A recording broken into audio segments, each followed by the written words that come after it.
तो जय हिंद साथियों, 1 मार्च को गणित में जो कि यह प्रश्न जरूर आपको देखने को मिलेगा कि सिद्ध कीजिए कि 3 कड़ी 2 एक अपरिमेय संख्या है। सिद्ध कीजिए 3 कड़ी 2 एक अपरिमेय संख्या है कि 3 कड़ी 2 यहाँ पर मानेंगे थोड़ा सा कि माना 3 कड़ी 2 एक क्या है, परिमेय संख्या है। क्या मानेंगे?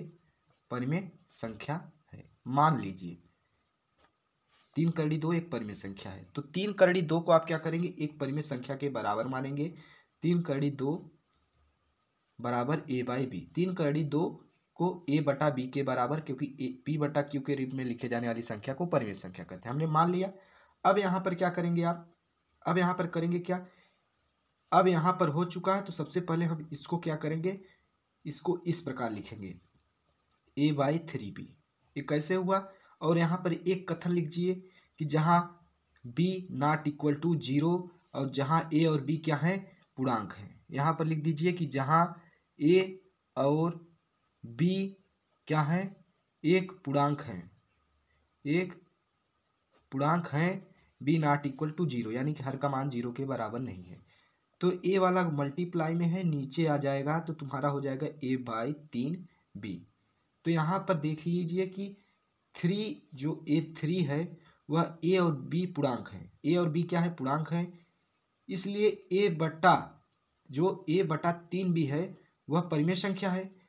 क्या परिमेय संख्या होगी? यानी कि a बटा 3b एक परिमेय संख्या होगी, अतः कड़ी 2 भी एक परिमेय संख्या होगी।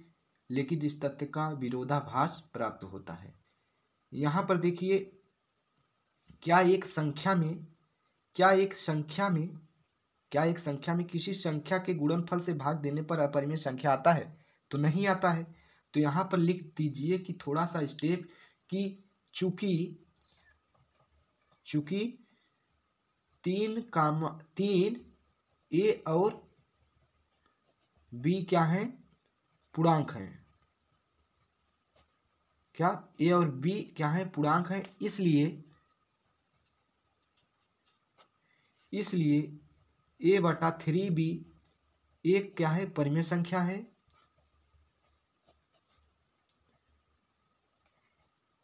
परिमेय संख्या है या परिमेय संख्या होगी या, इसलिए 3a बाई 3b एक परिमेय संख्या होगी। और यहाँ पर लिखिए क्या कि अतः कड़ी 2 भी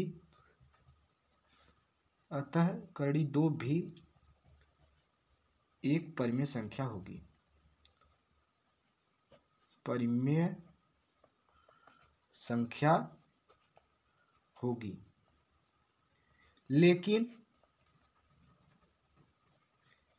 इस तथ्य का विरोधाभास प्राप्त होता है। लेकिन इसका विरोधाभास प्राप्त होता है, इसका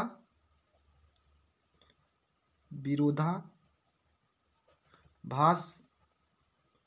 प्राप्त होता है कि कड़ी 2 एक अपरिमेय संख्या है। क्या है?